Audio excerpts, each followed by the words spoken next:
Hi, I'm Ron Cottrell, President and CEO of Hospice of the Piedmont. This Mother's Day weekend, we invite you to celebrate and honor your loved ones once again as you join us for the 20th annual Run and Remember 5K. For 2 decades, this race has been an important and fun community event. It also provides Hospice of the Piedmont with the support we need to continue to offer programs throughout our 12-county service area. While we wish we could be together at beautiful Keswick Hall and Golf Club again this year, hosting a virtual race will allow us a sense of togetherness while maintaining safety as our top priority for our community. Hospice of the Piedmont began as a volunteer movement, and originally we were entirely a volunteer organization. We have changed quite a bit in the last 41 years, but our volunteer roots are still evident today. For example, the Run and Remember 5K was started by a group of friends and supporters of Hospice of the Piedmont 20 years ago. This event continues to exist because of the work of friends and volunteers in our community, as well as the commitment of our 5K sponsors.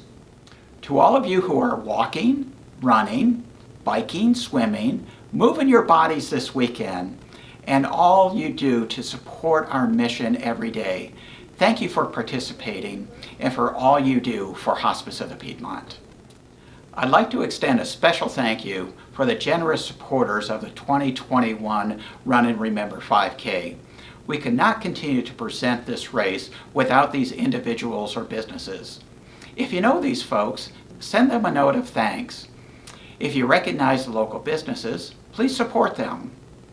I would like to especially thank our race sponsors, Virginia National Bank, Homestead Senior Care, Wegmans, Ragged Mountain Running and Walking Shop, and the Board of Directors of Hospice of the Piedmont.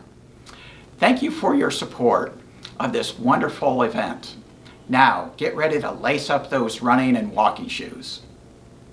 Go ahead. Hi everyone, I'm Mark Lorenzoni, and on behalf of our wonderful folks at the Hospice of Piedmont, I welcome you to the virtual end of our event this year. Once again, because of the pandemic, we're doing it at a virtual level, which is we can still make this pretty sexy, pretty enjoyable, something that you can physically do and think about who you're doing it for while you're doing it, as we raise awareness and dollars for a wonderful cause. We've got 3 courses for you. I'm going to go over those in a second, but before we do, I want to remind everyone when you go out that we want to model, continue to model, and wear your masks. You're going to have masks in your packets, courtesy of Hospice. Wear them when you're out in public, when you're passing folks out there, and because of the virtual end of things, you're still going to see people. Although 2 of the courses, you probably won't see very many people, and in that case, you can pull the mask down. I'm fully vaccinated. I'm always in my mask publicly. We still got a long way to go in this whole journey, but we're getting there.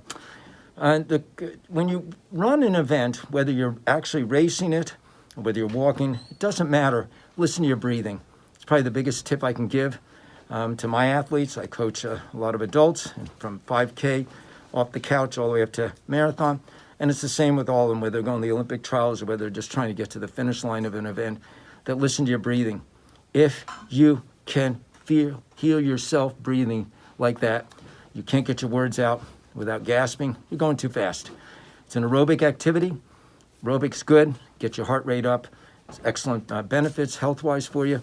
Anaerobic, short-lived, not sustainable. That's sprinting. You get to breathing heavy. You're not going to enjoy the activity, and you're probably going to end up hurting yourself. So try to listen to your breathing. When you're going up a hill, your pace slows down. Breathing stays the same as when you go down a hill where your pace picks up, but your breathing again stays the same. It's the ultimate guide. You don't need a heart rate monitor to figure that one out. Just listen to your breathing. The 3 courses, we've got a whole surf and turf here. Whether you're west of town, whether you live in the city, or whether you're east of town, we've got a course for you. These are tried and true courses. We've been using them throughout the pandemic. And all 3 of them have their pluses.